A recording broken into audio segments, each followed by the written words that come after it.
Episode 76. Rouge grabs Amy when she's falling and she somehow insists Sonic needs her and cries. She's put on the spaceship as my time keeps being wasted because we don't immediately see how Sonic will avoid drowning. This is worse than when he almost drowned in Season 1, because at least I could believe the Chaos Emeralds revived him from death after he was underwater for 2 minutes.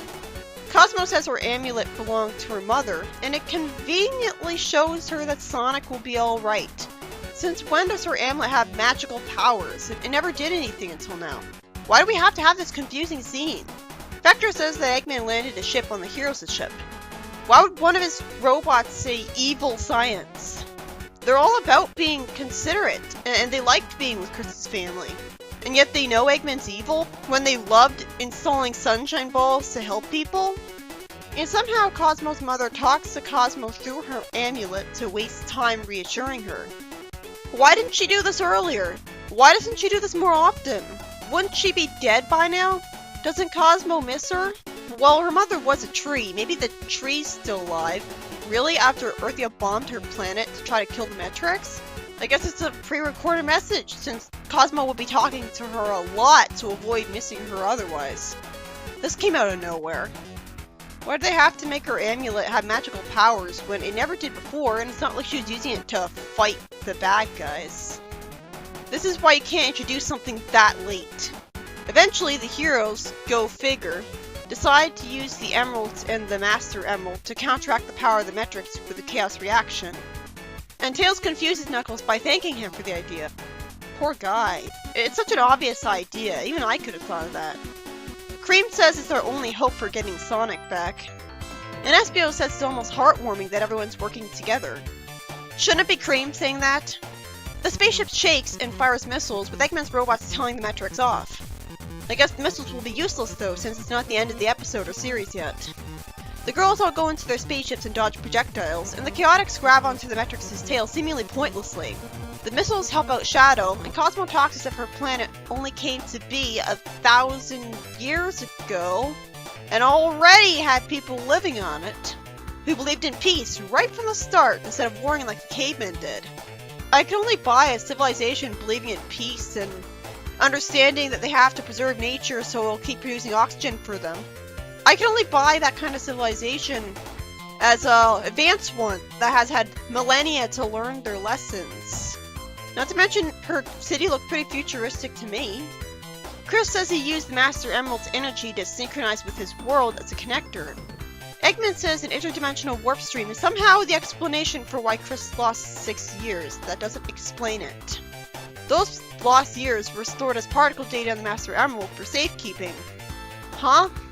How would those lost years be particle data? That was nice of the Master Emerald to do that for him. Couldn't it just be a magical spell, and it would have instructions like programming to know what to do to bring him back to normal? I assumed that he got younger just from going to the different timeline at all, so the same would apply to going back to his place. Eggman says that if they use up a large portion of the Emerald, Chris will be stuck on Mobius. Why does Chris say, oh no? He wants to be with Sonic. And that's why he ditched everyone on Earth to come here. He already made his decision. I mean, it's obvious that he'll connect anyways. The various robots of Eggman all say that he's earned their respect for being a good kid. See, this is exactly why it makes no sense that they're still working for Eggman. Rouge has to leave her damaged spaceship and kicks it away without us seeing her be useful with it at all. Typical.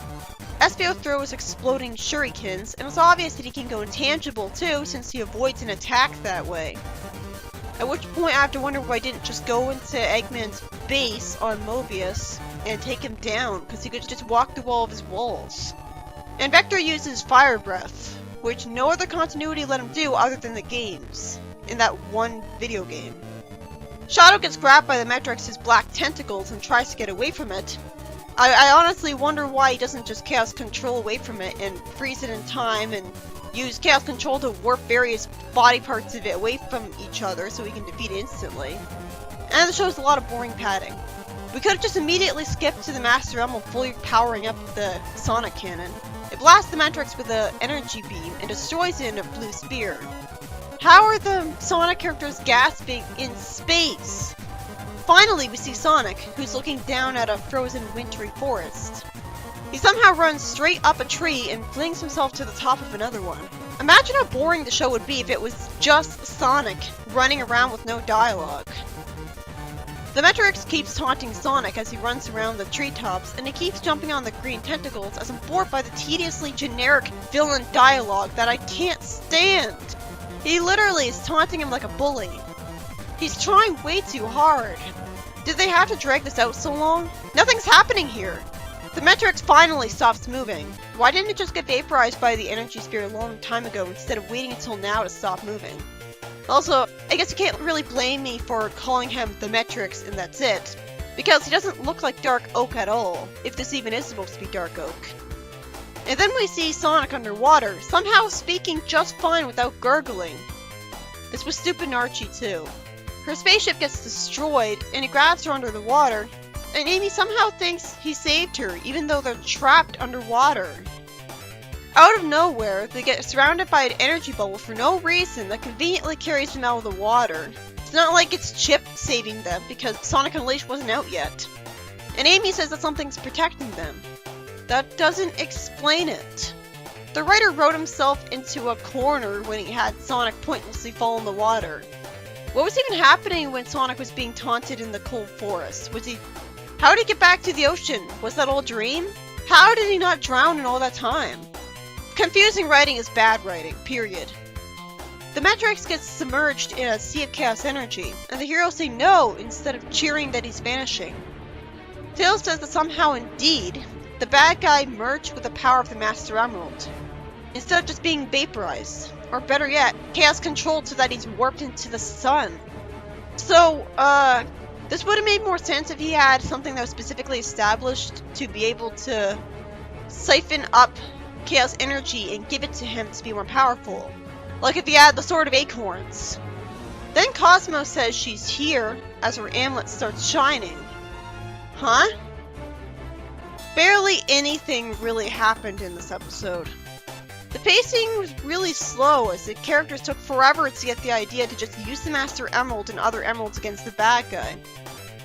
Which was the obvious solution right from the start. Like, of course you're going to use the MacGuffin since the beginning of the series.